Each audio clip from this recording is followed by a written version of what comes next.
What is flow state? How does it work? And should you try to achieve it?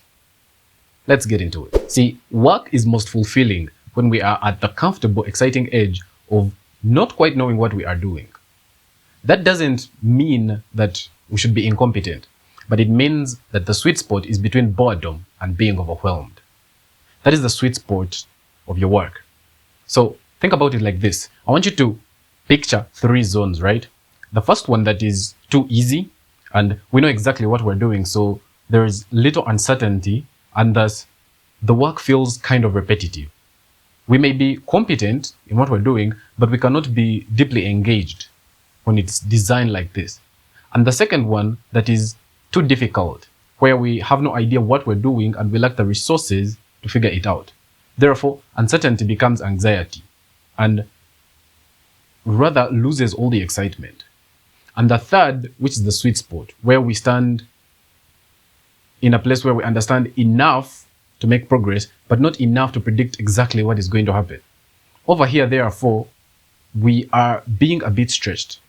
So the third zone is where learning, creativity, and psychologists often call the flow area. We need enough competence to feel that I might be able to figure this out. So for example, we're learning to make videos. If we've never edited anything and we don't understand storytelling and also have no idea how the software works, the task may feel simply overwhelming, right? But after we've learned the basics and we've attempted something slightly beyond our current ability, maybe a more sophisticated edit or a stronger narrative structure or some visual technique, it gets us thinking, oh, I've never done this before, but I think I can figure it out. And that feeling is extremely fertile and very important. It can produce amazing progress for us. So fulfillment may come less from knowing than from becoming capable of knowing. Another way to say less from competence and more from becoming competent. If we only pursue things that we already know, how do we protect ourselves from failure, but also get opportunities for growth? The satisfying experience is therefore often a series of, I don't know, right? I try, I struggle, then I understand, and I become more capable. And then we move the boundary forward and encounter another, I don't know. So fulfilling work isn't necessarily work where we feel highly competent all the time, but work where competence is continually being expanded. And perhaps that's why a life built entirely around comfort can become strangely unsatisfying. Comfort eliminates the very uncertainty through which we discover what we are capable of. Now, what I just described is not exactly flow state. It is the condition that makes it possible, working at the edge of our abilities, where the task is challenging enough to demand our attention, but manageable enough that we don't become overwhelmed, is not exactly flow state. So the challenge slightly exceeds the current skill, which leads to intense engagement, and therefore flow may occur. Flow itself is the subjective state that can emerge from that situation of deep concentration, reduced self-consciousness, and an altered sense of time. And that feeling that the activity is almost unfolding naturally. The important nuance is that flow isn't necessarily about learning something new, because we can enter flow while doing something we're already extremely skilled at, as long as it's provided that the challenge remains and it is properly demanding. For example, how can one purposefully and more regularly experience flow state? Because yeah, flow can be cultivated. Even though not commanded, it can be cultivated, and the trick is to repeatedly create the conditions in which it becomes likely. The first one being to work at the edge of your ability, because if something is too easy, it brings boredom. If it is far too difficult, it brings anxiety and inaction. And if it's slightly beyond what you can comfortably do, that's when it brings engagement. So number 2 is to have one clear objective. Flow is difficult when your attention keeps asking, what am I supposed to be doing now? And the third is to remove interruptions. Flow requires sustained attention. So notifications, messages, switching tabs, or conversations and constantly checking your phone repeatedly pull you out of the cognitive environment that supports flow. And the fourth is to establish a ritual, right? Do roughly the same thing before deep work every time.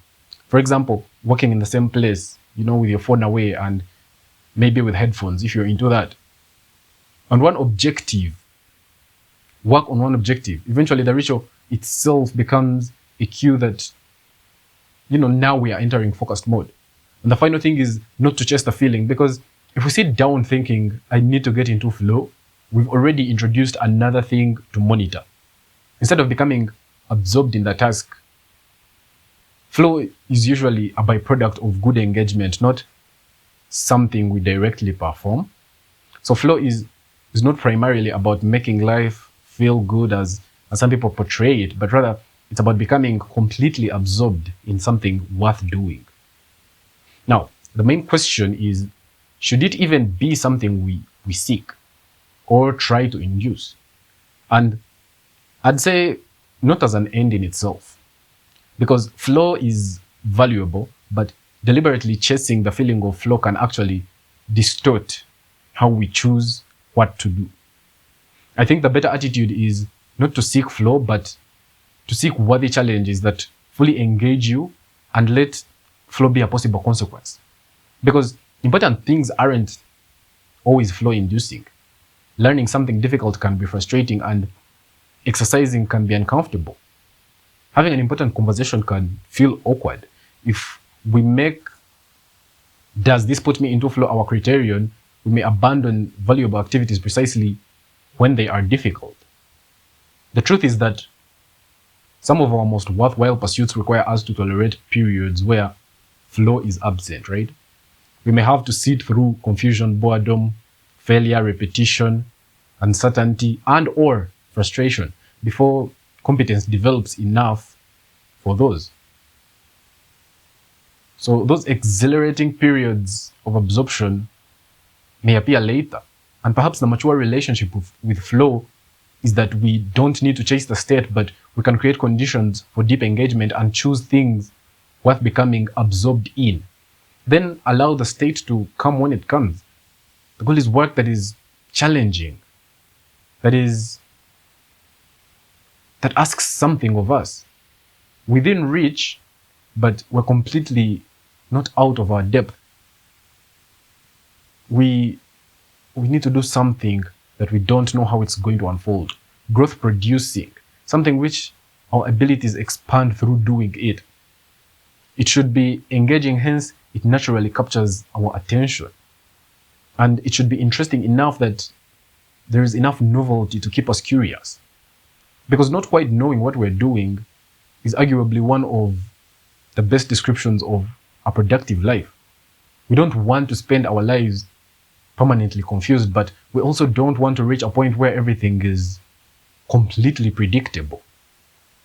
So rather than asking what activities will give us flow, we should ask what kind of work keeps me at the exciting edge of my competence. And the much more useful question is that one, because even when flow doesn't arrive, the underlying activity can still be worthwhile.